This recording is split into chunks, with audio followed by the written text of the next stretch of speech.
The rain hammered against my hotel room window like bullets. Each drop a reminder of the storm that had become my life. 3 hours ago, I was Heidi Martinez, successful marketing executive, loving wife, devoted daughter. 3 hours ago, I believed in happily ever after. Now I sit here staring at my wedding ring. A circle that once symbolized eternal love, now nothing more than expensive metal mocking me. My hands shake as I twist it off my finger for the first time in 5 years. The pale band of skin beneath looks naked, vulnerable like me. The image burns behind my eyelids. My husband Asher's hands on another woman's swollen belly. My best friend Rosemary's radiant smile as she accepted. Congratulations in my house. The betrayal cuts deeper than any knife could. But here's what they don't know about me yet. Here's what they're about to discover. I don't break. I rebuild. And when I'm done rebuilding, I destroy. This is my story. This is how I took back my power. This is how I made them pay. Before we continue, please write in the comment which country you are watching this video. We love knowing where our global family is tuning in from. And if this is your first time on this channel, please subscribe. Your support helps us bring even more epic revenge tales of life. Enjoy listening. 24 hours earlier, I was rushing through Chicago O'Hare Airport, my heels clicking against the polished floor as I navigated through the crowd. The Denver conference had ended a day early and all I could think about was surprising Asher at home. We'd been married for 5 years together for 7 college sweethearts. Who'd built what I thought was an unshakable foundation. Sure, things had been strained lately. Asher had been unemployed for 8 months after his marketing firm downsized. And the financial pressure was all on me. But I loved him. I believed we were strong enough to weather any storm. How naive I was. I remember calling my assistant, Rebecca, from the airport. Cancel my Monday meetings. I'm flying home early. To surprise Asher. That's so sweet, Mrs. Martinez. She'd said he's lucky to have you. Lucky. The word tastes bitter now. The flight felt endless. I kept imagining Asher's face when I walked through the door. Maybe we'd order takeout from that Thai place he loved. Watch a movie, talk about his job interviews. Normal couple things, happy couple things. My phone buzzed with a text from my best friend Rosemary. Can't wait to see you when you get back. I have news. I smiled, typing back. Me too. Home tomorrow night. Let's catch up. If I had known her news would shatter my world, I would have stayed in Denver forever. The taxi pulled up to our street just as the sun was setting, casting long shadows across the suburban neighborhood where Asher and I had bought our dream house 3 years ago. Well, where I had bought our dream house. The mortgage was in my name, paid with my salary like everything else in our life. But something was wrong. Cars lined both sides of the street. Not just any cars. I recognized my mother's blue sedan, my mother-in-law Lucy's silver SUV, and at least 6 others. A few neighbors stood on their porches looking toward our house with curious expressions. My heart started pounding. As the taxi got closer, colorful balloons bobbed in our front yard. Pink and blue ones tied to the mailbox, more scattered across the porch. A large banner stretched across our front windows. Welcome our little miracle. The taxi driver glanced in his rear view mirror. Looks like someone's having a party at your place. Yeah, I whispered, my mouth suddenly dry. Looks like it. I paid the fare with trembling Hands and stepped out onto the sidewalk, my suitcase wheels scraping against the concrete. The sound of laughter and music drifted from inside the house. My house, the house I'd been paying for alone while Asher looked for work. Pink and blue balloons, a baby shower banner. My best friend's text echoed in my mind. I have news. Oh, no. No, no. This couldn't be happening.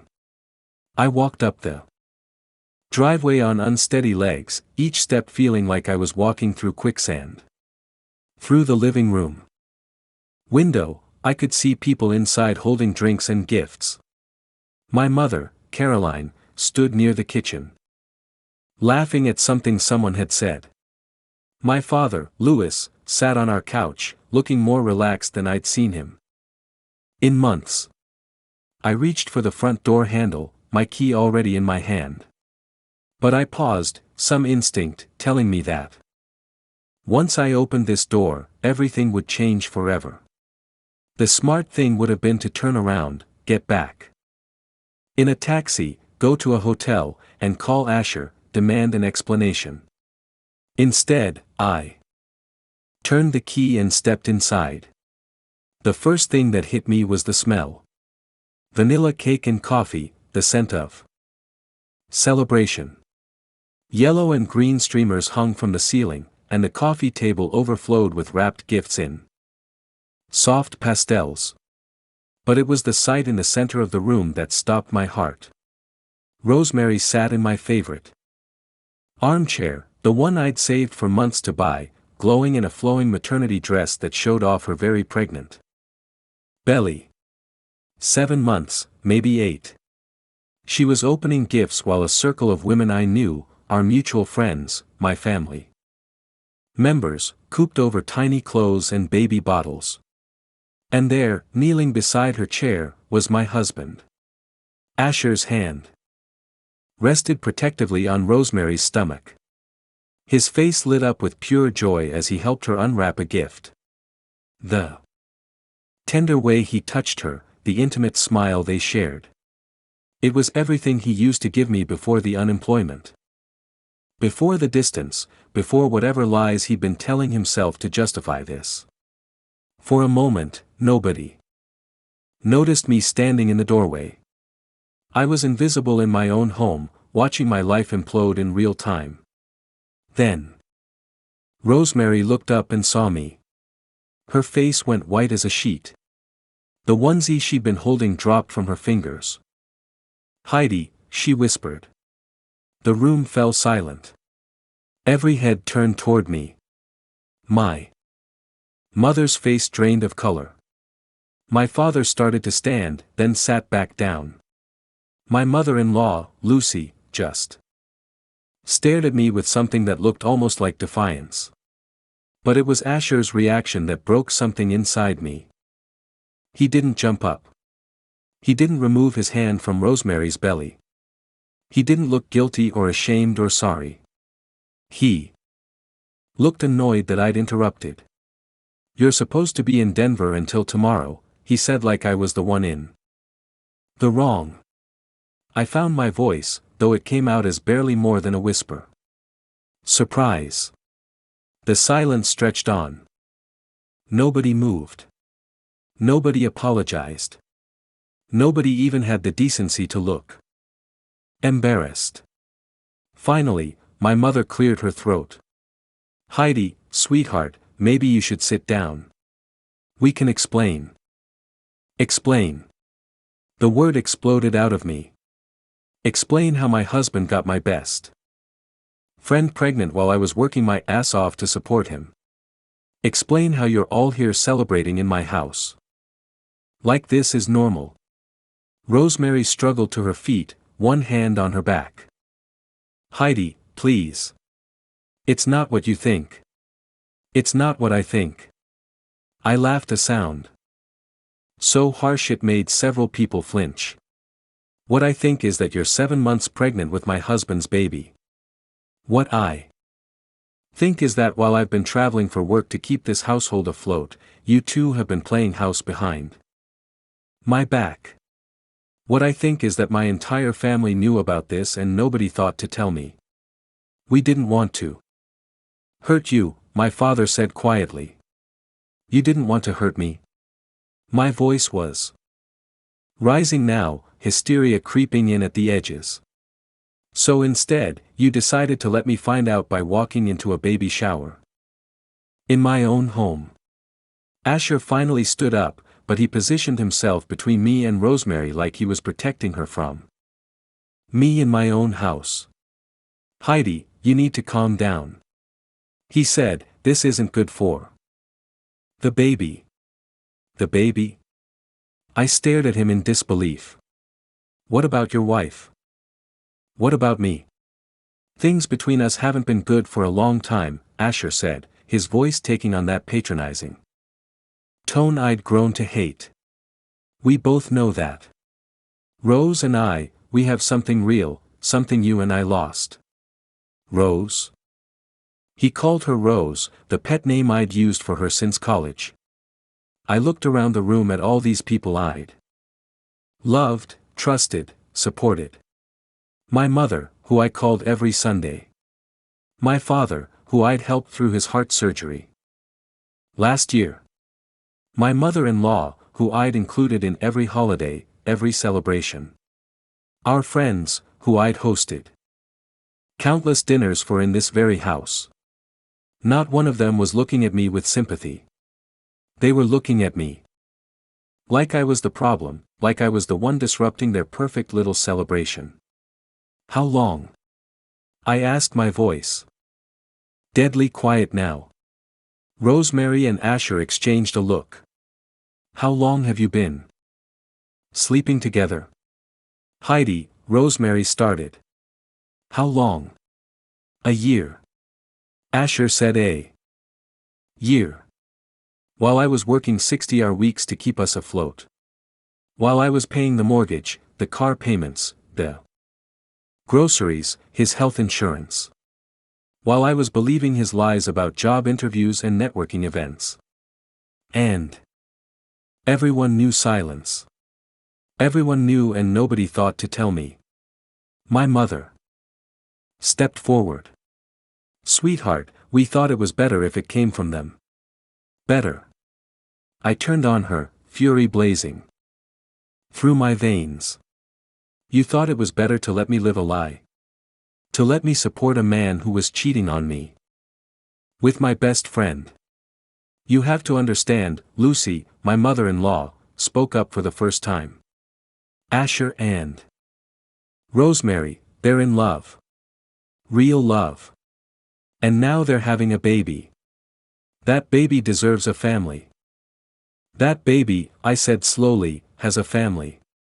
A father who can't hold down a job and a mother who stabs her best friends in the back. Heidi, my mother gasped. That's enough. No, I said, looking around the room one more time. What's enough is this? All of this? I turned and walked back toward the door, but Asher's voice stopped me. Where are you going? I turned back, and for the first time since I'd walked in, I smiled. It wasn't a happy smile. I'm going somewhere I won't have to look at any of you traitors. Heidi, you're being dramatic, Rosemary said, tears starting to flow down her cheeks. We never meant for it to happen. His did. But we can all still be friends. I laughed again. That same harsh sound. Friends? You think we can be friends? The baby is going to need aunts and uncles. She pressed on. And Asher will always be in your life. We have to find a way to make this work. Oh, sweetheart, I said, my voice dripping with false sympathy. You have no idea what you've just done, do you? Something in my tone made her step back. You think this is about a baby? About love? You think you've won something here? I looked at Asher, memorizing his face. In a few months, he was going to look very different. You want to know what you've won, Asher? You've won your freedom. Complete freedom from me, from my money, from the life I built for us. Congratulations. I walked out of that house and didn't look back. Even though I could hear them calling my name, even though my mother was crying and my father was shouting for me to come back and talk, I had nothing left to say to any of them. But I had plenty left to do. The Marriott downtown wasn't fancy, but it was anonymous. I checked in using cash and a credit card they didn't know about, one I'd opened years ago for emergencies. I suppose this qualified. I sat on the bed in my business clothes, staring at my reflection in the mirror across the room. I looked pale, shocked, broken. But I wasn't broken. Not yet. I pulled out my phone and scrolled through my contacts until I found the name I was looking for. James Walker, the lawyer who'd handled our house purchase 3 years ago. I had kept his card because something about him impressed me. He was sharp, ruthless, and didn't believe in playing fair when the other side had already thrown out the rule book. It was almost 9:00 p.m., but I called anyway. Walker Law Offices, this is James. He sounded tired, but alert. Mr. Walker, this is Heidi Martinez. You handled a real estate transaction for me 3 years ago. I need to file for divorce, and I need to do it fast. There was a pause. Mrs. Martinez, it's pretty late. Are you sure you don't want to sleep on this? Divorce is a big decision. My husband has been cheating on me with my best friend for over a year. She's 7 months pregnant with his baby. I just found out 3 hours ago at a surprise baby shower in my house. The house I pay for. Everyone I trusted knew about it and said nothing. Mr. Walker, I have never been more sure of anything in my life. Another pause. Can you be in my office first thing Monday morning? Can't we do something sooner this weekend? Mrs. Martinez, I appreciate that you're upset, but I'm not upset. I interrupted. I'm strategic and right now I have the advantage of surprise. In 12 hours. They're going to realize I'm serious about this and start taking precautions. I want to move while they're still thinking they can talk me out of it. A longer pause.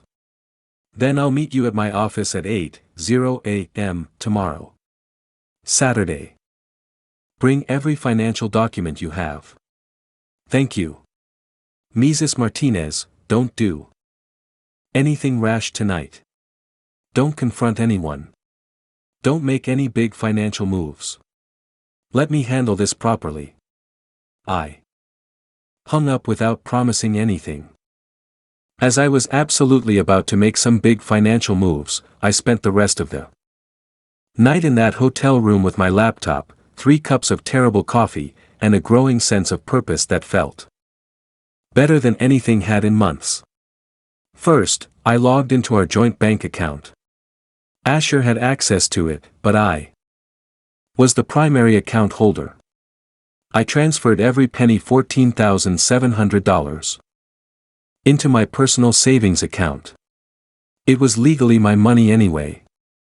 I'd earned every cent. Next, I called the automated line for our credit cards.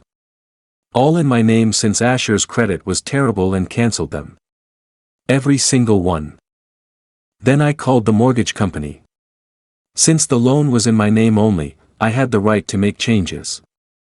I added a note to the account that all future communications should come to my office address only, and I requested that automatic payments be suspended immediately. By dawn, Asher's world was about to become very different. But I wasn't done. I called my office voicemail and left myself a message to contact HR first thing Monday about changing my emergency contact information and beneficiaries. I also made a note to call our insurance Company about removing Asher from my health plan. Every safety net I'd built for him over 5 years of marriage was about to disappear. As the sun came up over the city, I felt something I hadn't felt in years. Power. Real power. The kind that comes from finally seeing clearly after months of living in a fog. My phone had been buzzing all night. Calls and texts from Asher, from Rosemary, from my parents. I hadn't read any of them. But now I open the message thread. Asher, Heidi, where are you? We need to talk. Asher, you're being crazy about this. Come home. Asher, I know you're upset, but you can't just disappear. Asher, seriously, where the hell are you? Mom, sweetheart, please call me. We love you. Dad, don't do anything you'll regret. Think about your family. Rosemary, Heidi, I'm so sorry.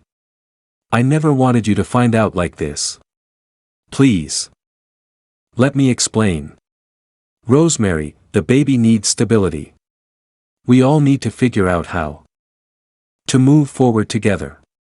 I deleted every message without responding. At exactly 8:00 a.m. I was sitting in James Walker's office with a thick folder of financial documents and a yellow legal pad covered in notes. You've been busy, he said, reviewing my list. I'm just getting started. He looked at me over his reading glasses. Mrs. Martinez, I have to ask, are you sure you want to go scorched earth on this? Sometimes in cases like these mediation can, Mr. Walker, I interrupted. Let me be very clear. My husband has been unemployed for 8 months. In that time I have paid our mortgage, our car payments, our insurance, our groceries, our utilities, everything. He has contributed nothing. Meanwhile, he's been having an affair with my best friend and got her pregnant. My entire family knew about it and said nothing. I leaned forward in my chair. They had their chance to do the right thing. Now it's my turn. He nodded slowly. What are your goals here? I want him to get nothing. Not 1 penny of alimony, not 1 cent of my retirement accounts, not 1 piece of furniture from that house. I want him gone. And I want him to understand that actions have consequences. The house is entirely in my name. I bought it before we were married and never added him to the deed. Smart. Your retirement accounts. All mine. I was the only one contributing. This might be easier than I thought. Illinois is an equitable distribution state, but since you kept most assets separate and he contributed so little financially, he made some notes.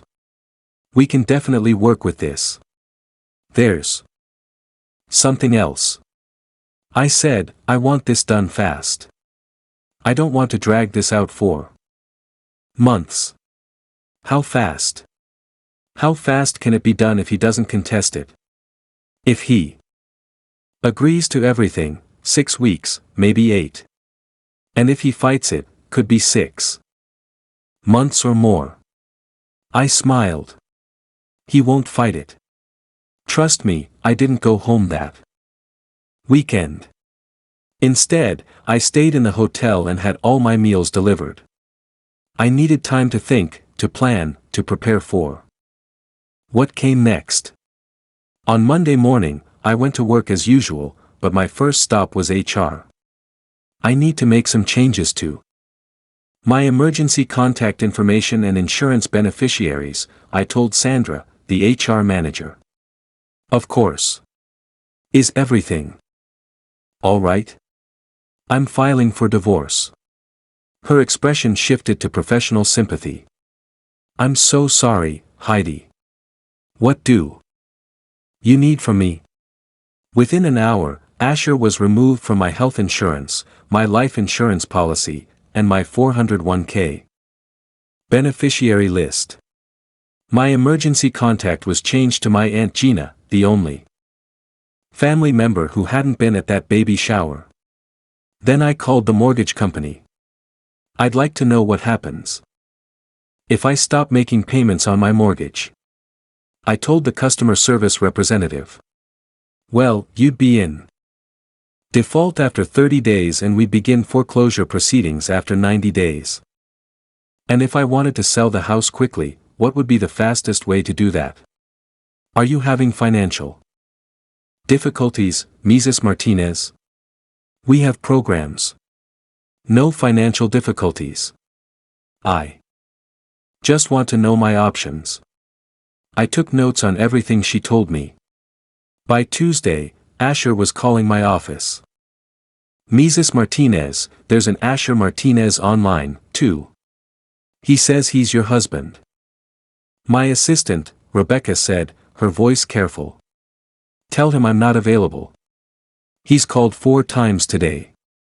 Then tell him I'm not available 4 times. Wednesday, he started showing up at my office building. Security called me to say there was a man in the lobby demanding to see me. Tell security to escort him out. And if he comes back, they should call the police. Thursday, the divorce papers were served. Rebecca, bust me around 10:00 a.m., Mrs. Martinez. There's a James Walker online one. Heidi, the papers were served this morning. Your husband has 30 days to respond. How did he take it? According to my process server, he seemed shocked. Kept saying there had to be some mistake. Any word from his lawyer? He doesn't have one yet, but give it time. I hung up and got back to work. I had a campaign to finish and a life to rebuild. By Friday, I had my answer about whether Asher would fight the divorce. He was waiting in the parking garage when I left work. Heidi, he stepped out from behind a concrete pillar, and I was struck by how terrible he looked. His hair was unwashed. His clothes wrinkled. There were dark circles under his eyes. Asher. I kept walking toward my car. He's already in my hand. We need to talk. We really don't. You can't just throw away 5 years of marriage without even having a conversation. I stopped and turned around. 5 years of marriage? When exactly were we married, Asher? Because for the past year, it seems like you've been married to someone else. That's not fair.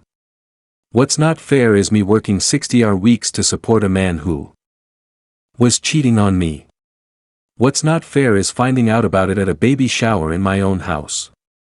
What's not fair is having my entire family know about your affair and not telling me.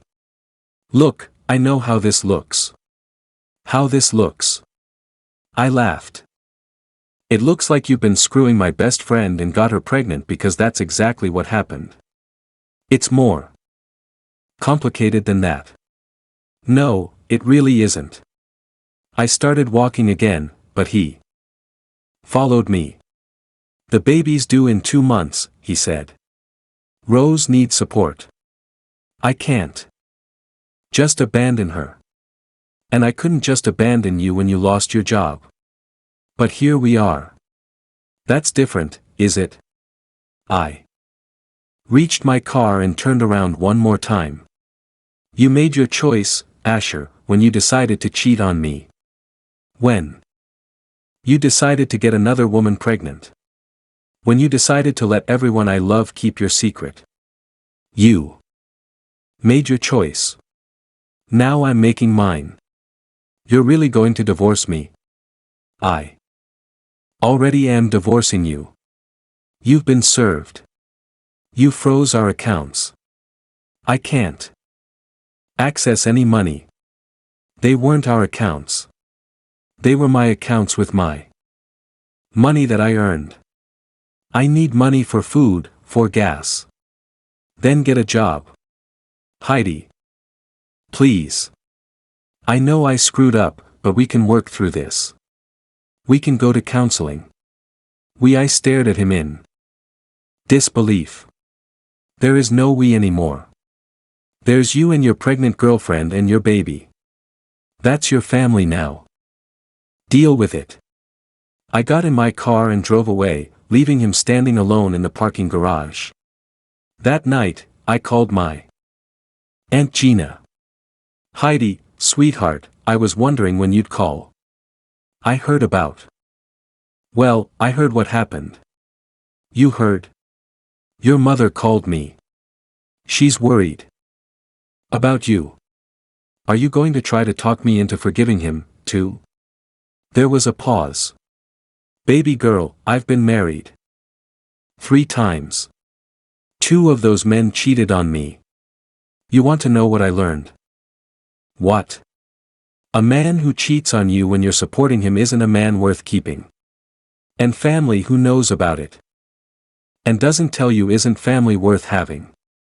I started crying for the first time since this whole thing began. You. Come stay with me for a while, Aunt Gina said. And don't you dare feel guilty about protecting yourself. I moved in. With Aunt, the way he'd called her Rose with such tenderness while treating me like an inconvenience. You made your bed, Asher. Now lie in it with your pregnant girlfriend. I hung up. 2 days later the house sold. The buyers were a young couple who could close in 3 weeks and they offered asking price. I used the proceeds to pay off the mortgage and the rest went into my savings account. I was now completely debt-free and had enough money to start over anywhere I wanted. But I wasn't leaving town yet. I wanted to watch the rest of this play out. 3 months after I'd filed for divorce, I ran into an old colleague at a coffee shop downtown. Maria had worked at Asher's old company before she moved to a different firm. Heidi, how are you? I heard about. She trailed off awkwardly. About my divorce. I'm great actually. Better than I've been in years. I'm glad. You deserve better than well, anyway. She paused. I don't know if I should tell you this, but I saw Asher last week. Oh, he applied for a job at my company. I was on the interview panel. I tried to look disinterested, but I was dying to know more. How did it go, Maria?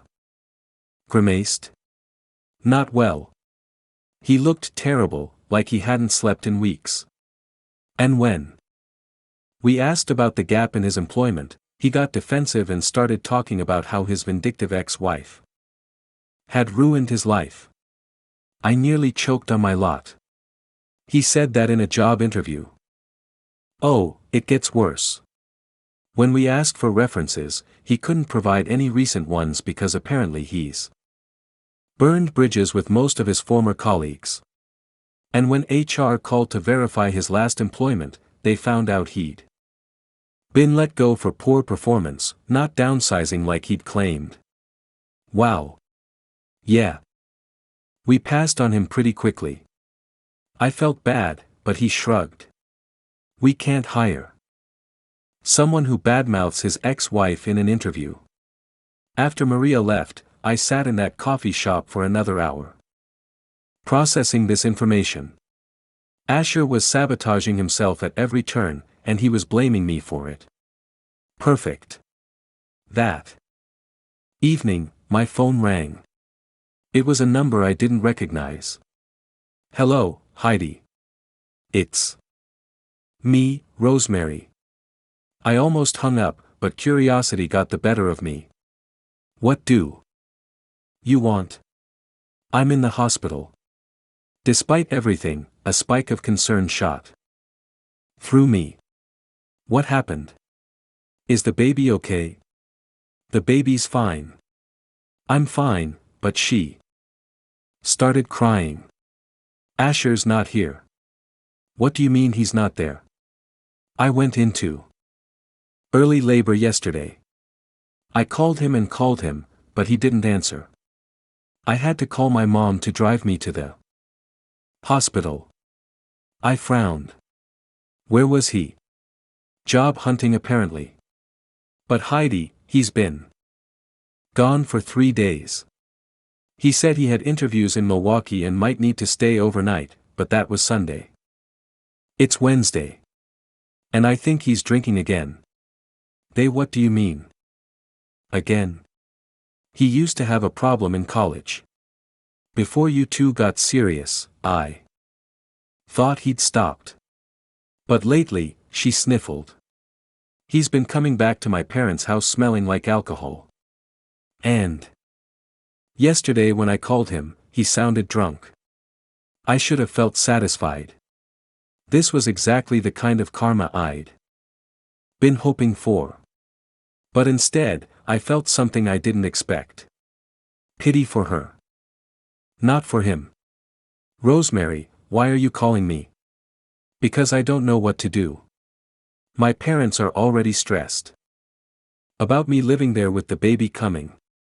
And now Asher's disappeared and I'm scared and I don't have anyone else to stop. My voice was sharp. You don't get to call me for support. You don't get to make me your backup plan after you stole my husband. I know, but. Nothing. You wanted him, Rosemary. You fought for him. You got pregnant by him. You broke up my marriage for him. Well. Congratulations. This is what you won. Heidi, please. You called me your best friend for 10 years and then you stabbed me in the back for a man who can't even show up when you're having his baby. That's the choice you made. Now live with it. I hung up and immediately blocked her number. But her words haunted me for the rest of the night. Asher was drinking again. He was disappearing for days at a time. And Rosemary was alone in a hospital room having just given birth to his child. Good. I told myself they deserved each other. The divorce was finalized on a cold Tuesday in February, exactly 4 months after I'd walked into that baby shower. I sat in the courthouse next to James Walker, watching as the judge signed the papers that officially ended my marriage. Asher wasn't there. His court-appointed lawyer. He couldn't afford to hire his own. Said he was dealing with a family emergency. What kind of emergency? The judge asked. His newborn son is in the NICU, Your Honor. Complications from premature birth. I felt a flicker of something. Not quite sympathy, but not satisfaction either. A baby in the NICU was serious, regardless of the circumstances of his conception. But then the lawyer continued, Mr. Martinez is also currently seeking treatment for alcohol dependency. There was the final domino. James leaned over and whispered, Are you okay with proceeding without him here? Absolutely. The judge reviewed our settlement agreement one more time. It was exactly what I'd wanted. I kept everything that was legally mine, which was nearly everything.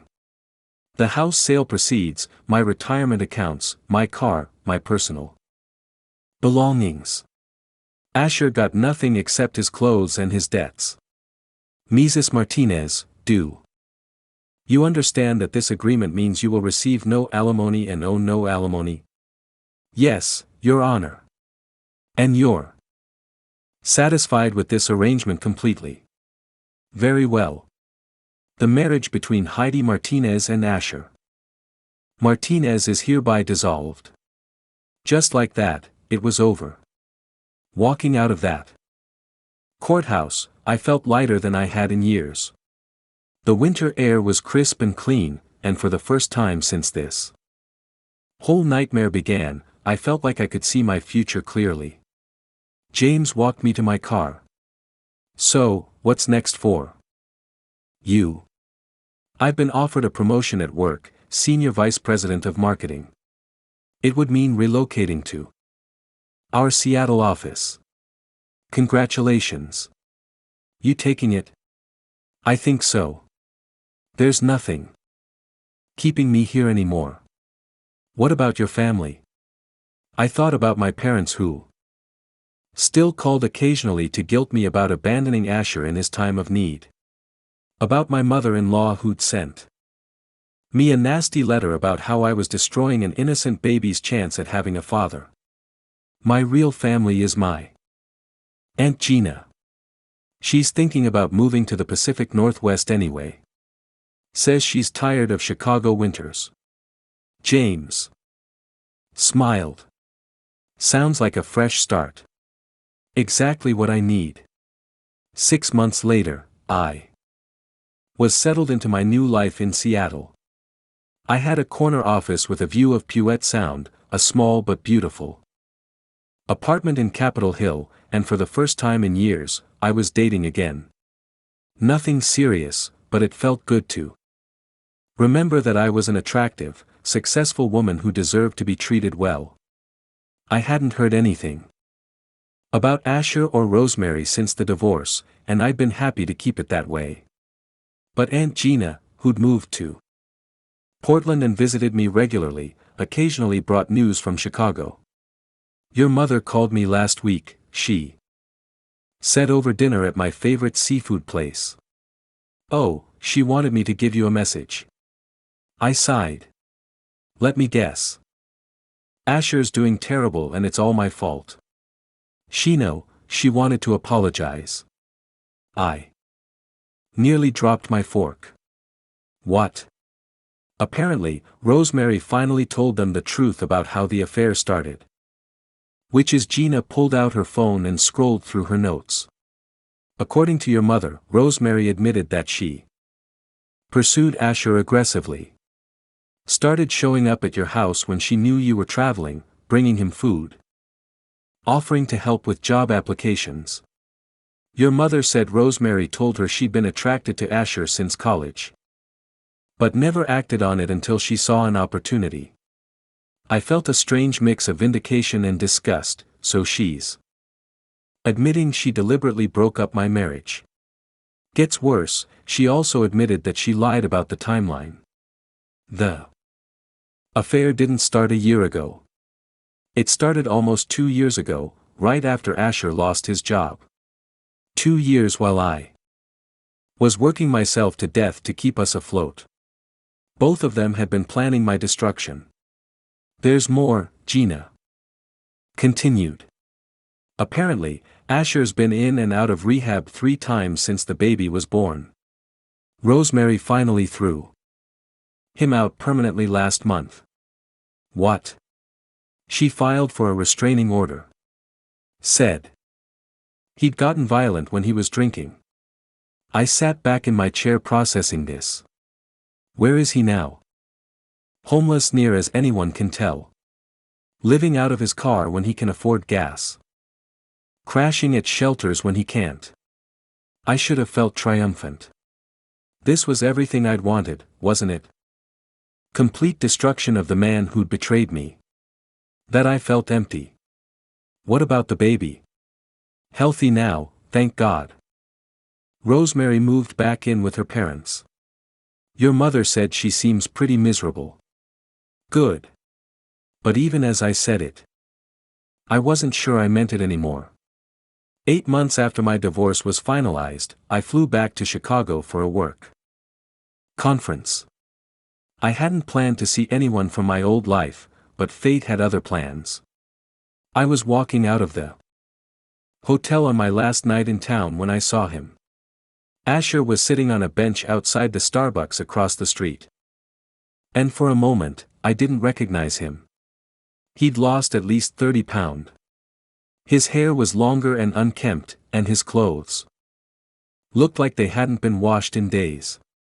He was staring at nothing, holding a cardboard cup that probably contained the cheapest coffee on the menu. This was the man who'd broken my heart, the man I'd loved for 7 years, the man I'd supported and trusted and believed in.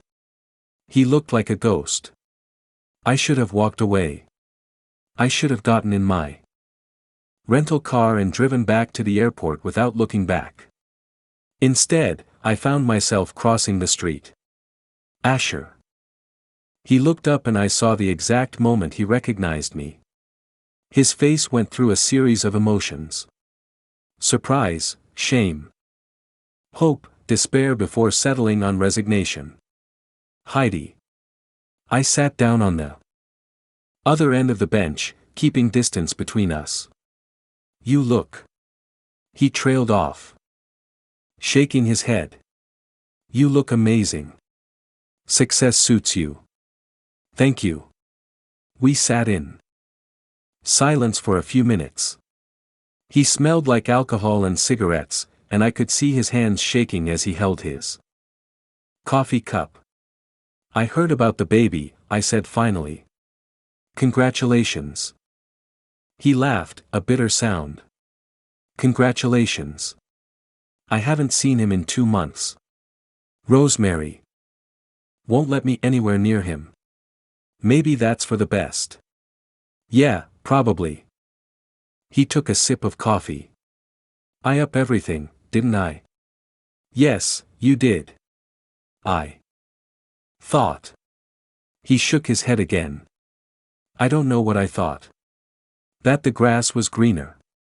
I guess that if I could just start over with someone who didn't know what a failure I was. I never thought you were a failure.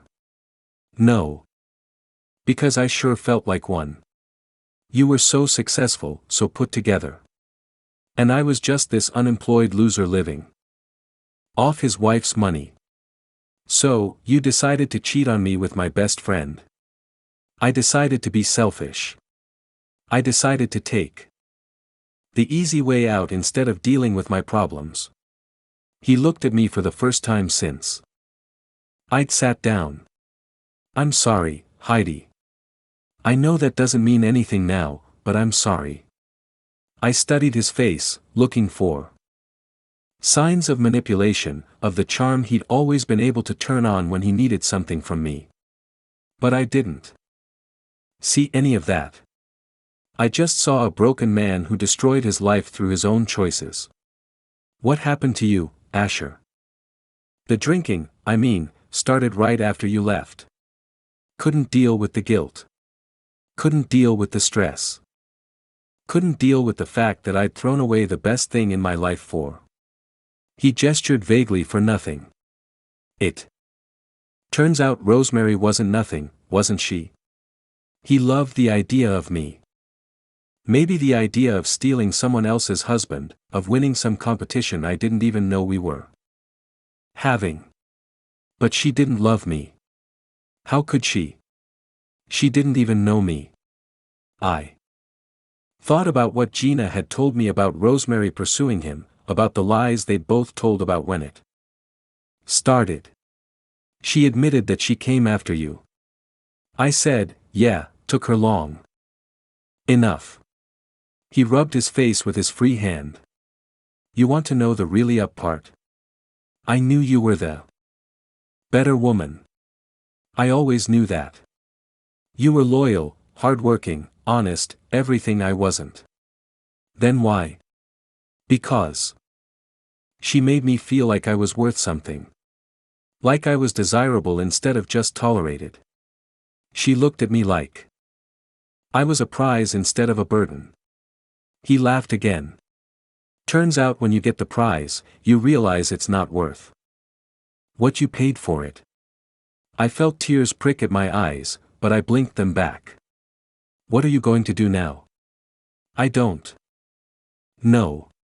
Try to get sober again, I guess. Try to find a job that doesn't require references. Try to figure out how to be a father to a son I'm not allowed to see. You could move away. Start fresh somewhere else. With what money? I can barely afford gas for my car, and that's when it's running. I reached into my purse and pulled out my wallet. I had about $60 in cash, and I handed it to him without thinking. He stared at the money like it was a snake. I can't take this. It's not a loan. It's not charity. It's just closure. Closure. You apologized. I believe you mean it. This conversation is the ending our marriage should have had. Civil, honest, human. He took the money with shaking hands. Thank you. Don't thank me. Just try to be better for your son if not for yourself. I stood up to leave, but his voice stopped me. Heidi. Yeah, you were right to leave me. You were right about everything. I looked down at him one more time, this broken shell of the man I'd once loved, and felt something I hadn't expected. Peace. I know, I said. Take care of yourself, Asher. I flew back to Seattle the next morning with a strange sense of completion. Seeing Asher like that, destroyed, desperate, alone, should have felt like the ultimate victory.